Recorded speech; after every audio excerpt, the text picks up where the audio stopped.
Hat trick জয় তুলে নিল দুর্বার রাজশাহী।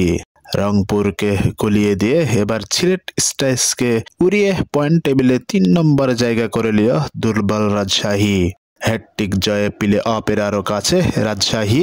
আসর থেকে আগেই ছিটকে গেছে সিলেট স্ট্রাইকার্স, তাই আজকের ম্যাচটা তাদের জন্য কেবলই নিয়ম রক্ষার লড়াই ছিল।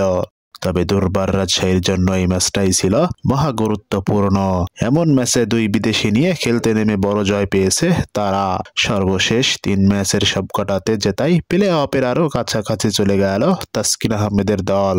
সোমবার মিরপুরে টস হেরে আগে ব্যাট করতে নেমে নির্ধারিত ২০ ওভারে ৯ উইকেট হারিয়ে ১১৭ রান সংগ্রহ করে সিলেট। জবাবে খেলতে নেমে ১৬ ওভার ৫ বলে ৫ উইকেট হারিয়ে জয়ের বন্দরে পৌঁছে যায় রাজশাহী।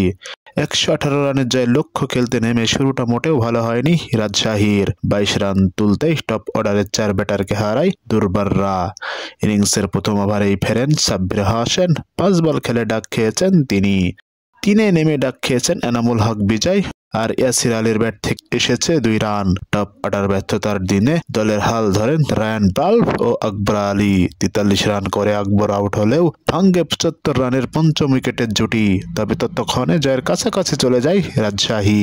বাকি কাজটা মেহেরাবকে সঙ্গে নিয়ে সহজেই সেরেছেন বাল্ব। এই রোডেশিয়ান অপরাজিত ছিলেন ৩৪ বলে ৪৮ রান করে। প্রিয় দর্শক, আপডেট নিউজ পেতে আমাদের চ্যানেলটি সাবস্ক্রাইব করুন।